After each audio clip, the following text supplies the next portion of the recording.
जय माताजी मित्रों, स्वागत है આજના નવા વિડીયોમાં।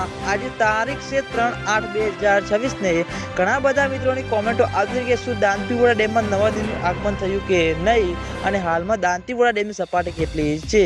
દાંતીવાડા ડેમના તાજા અને લાઈવ સમાચાર લાવો તો આજે આપણે બનાસકાંઠા જિલ્લાના જીવાદોરી સમાન ગણાતા દાંતીવાડા ડેમ ઉપર એક નજર કરીએ તો ચોમાસાની શરૂઆત થઈ ગઈ હતી અને કેટલાક વિસ્તારમાં સારો એવો વરસાદ વરસ્યો હતો।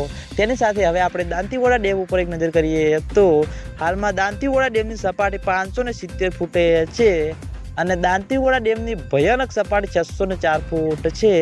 અત્યાર સુધીમાં દાંતીવાડા ડેમ 26.30% ભરાયેલો છે અને તેની સાથે ઘણા બધા મિત્રોની કોમેન્ટો આવતી હતી કે દાંતીવાડા ડેમમાં નવા દિનનું આગમન થયું કે નહીં। તો મિત્રો હજુ સુધી દાંતીવાડા ડેમમાં નવા દિનનું આગમન થયું નથી અને ઉપરવાસમાં મિત્રો સારો એવો વરસાદ વરસે અને બનાસ નદીમાં પાણીની આવકમાં વધારો થશે પછી મિત્રો દાંતીવાડા ડેમમાં પાણીની આવક શરૂ થાય તેવું જોવા લાગે છે। કારણ કે હજુ સુધી મિત્રો દાંતીવાડા ડેમમાં પાણીની આવક શરૂ થઈ નથી અને દાંતીવાડા ડેમમાં પાણીની આવક શરૂ થશે તો સૌથી પહેલાં તમને બધાને આ ચેનલ દ્વારા વિડીયો બનાવીને જાણ કરવામાં આવશે। એટલે તમે બધા અમારી ચેનલ ઉપર નવા હોય તો વિડીયોને લાઈક કરી દેજો, કોમેન્ટ કરી દેજો અને ચેનલને સબસ્ક્રાઈબ પણ કરી દેજો। તો મિત્રો જય માતાજી।